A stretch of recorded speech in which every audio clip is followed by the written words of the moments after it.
प्रिय श्रद्धालुओं, जय श्री कृष्णा, जय श्री राम, जय श्री राधे राधे, जय श्री महाकाल। इस प्रवचन में आपको श्रवण कराएंगे राजा हरिश्चंद्र का चांडाल के हाथ बिककर विश्वामित्र की दक्षिणा चुकाना और चांडाल के आज्ञानुसार शमशान घाट का काम संभालना। व्यास जी कहते हैं, राजन हरिश्चंद्र के इस प्रकार के करुणा शून्य एवं निष्ठुर वचन कहकर क्रोधी विश्वामित्र ने उपस्थित संपूर्ण दक्षिणा ले ली और वे वहाँ से चल पड़े। विश्वामित्र के चले जाने पर राजा के कष्ट की सीमा नहीं रही।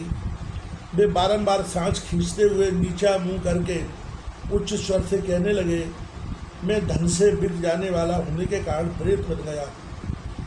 मुझसे जिसका दुख दूर हो सके वह अभी सूर्य के चौथे पहर में रहते ही मुझसे बात कर ले। इतने में धर्म चांडाल का रूप धारण करके वहाँ आ गए। उस चांडाल के शरीर से दुर्गंध फैल रही थी। उसके बड़े बड़े दांत थे, बड़ी हुई दाढ़ी थी, भयंकर छाती थी। वह अत्यंत निर्दय प्रतीत होता था। उस अत्यंत नीच पुरुष की आकृति काले रंग की थी। उसका लंबा पेट था, शरीर में चर्बी लगी थी। वह हाथ में एक पुरानी छड़ी लिए जा रहा था। मृत व्यक्तियों की मालाएं उसकी शोभा बढ़ा रही थी।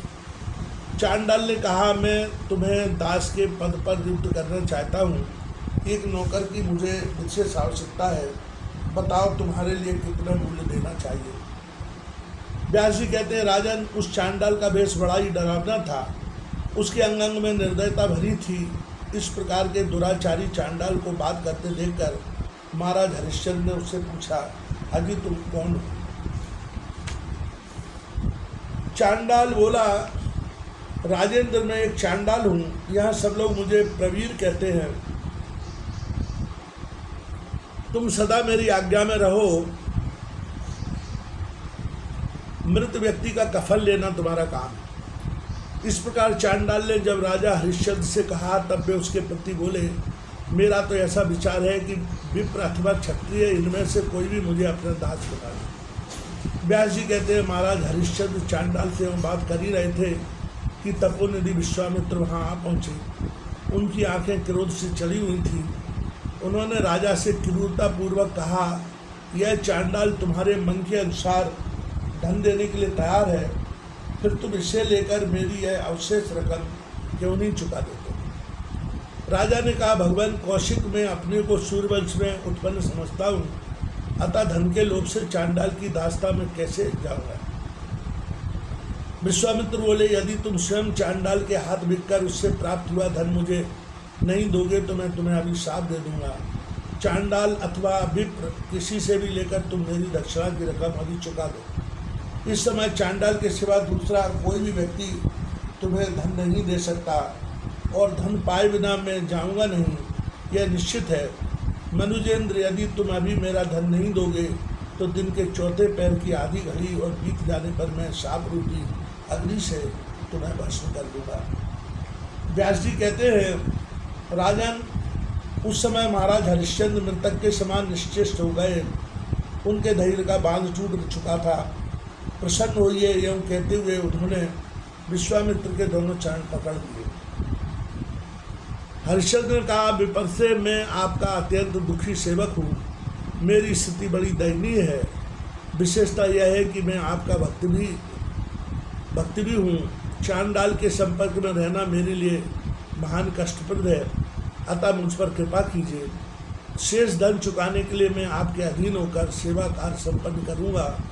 मुनिवर आपका ही सेवक बनकर रहूँगा और मेरा कार्य आपकी इच्छा पर निर्भर करेगा।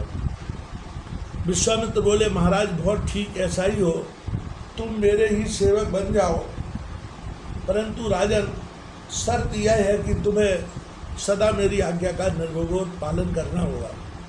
व्यास जी कहते हैं, राजन, विश्वामित्र के इस प्रकार कहने पर राजा हरिश्चंद्र का मुरझाया हुआ मुख प्रसन्नता से खिल उठा। उन्होंने समझा कि मेरा पुनर्जन्म हुआ है। वे विश्वामित्र से कहने लगे, पवित्र अंतःकरण वाले दुर्जर, मैं आपकी आज्ञा का निरंतर पालन करूँगा, इसमें कोई संशय नहीं। आज्ञा दीजिए, आपका कौन सा कार्य संपन्न करूँ? विश्वामित्र ने कहा, चांडाल, आओ, तुम मेरे इस नौकर का क्या मूल्य दोगे? अब मूल्य लेकर इसे मैं देता हूँ, तुम स्वीकार कर लो, क्योंकि मुझे नौकर से कोई प्रयोजन नहीं है, मैं तो धन चाहता हूँ। व्यास जी कहते, राजन, जब विश्वामित्र ने इस प्रकार कहा तब चांडाल के मन में प्रसन्नता छा गई। उसने तुरंत निकट आकर मुनि से कहा। चांडाल बोला, प्रयाग की सीमा 10 योजन के विस्तार में है विप्रवर, वहाँ की भूमि को रत्नमयी बनाकर मैं आपको दे दूंगा। आपने इसे बेचकर मेरा महान दुख दूर कर दिया। व्यास जी कहते हैं, राजन, तदनंतर चांडाल ने सोना, मणि और मोतियों से युक्त हजारों प्रकार के रत्न दुष्श्रेष्ठ विश्वामित्र को दिए तथा उन्होंने स्वीकार कर लिए। राजा हरिश्चंद्र का मोह किंचित मात्र भी उदास नहीं हुआ। उन्होंने धैर्य धारण करके यह मान लिया कि विश्वामित्र मेरे स्वामी हैं, वे चाहें तो कर सकते हैं, बस मुझे तो वही कार्य करना है जिसे करने के लिए वे आज्ञा देंगे। ठीक उसी समय आकाशवाणी हुई, महाराज तुम दक्षिणा देकर ऋण से मुक्त हो गए। इसके बाद राजा हरिश्चंद्र के मस्तक पर आकाश से पुष्पों की वर्षा होने लगी। इंद्र सहित संपूर्ण शक्तिशाली देवता महाराज को बार बार धन्यवाद देने लगे। अत्यंत आनंद में भरकर राजा हरिश्चंद्र ने विश्वामित्र से कहा। राजा बोले, महामते, मेरे माता पिता और बंधु आप ही हैं, क्योंकि क्षण भर में ही आपने मेरे ऋण रूपी बंधन को काट दिया। आपकी कृपा से अब मैं उऋण हो गया।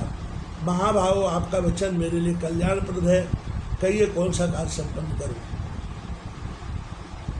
इस प्रकार राजा हरिश्चंद्र के कहने पर उनके प्रति विश्वामित्र बोले। विश्वामित्र ने कहा, राजन, आज से इस चांडाल की आज्ञा का पालन करना तुम्हारा परम कर्तव्य है, अब तुम्हारा कल्याण। यूँ कहकर विश्वामित्र ने धन ले लिया और वे वहाँ से चल पड़े।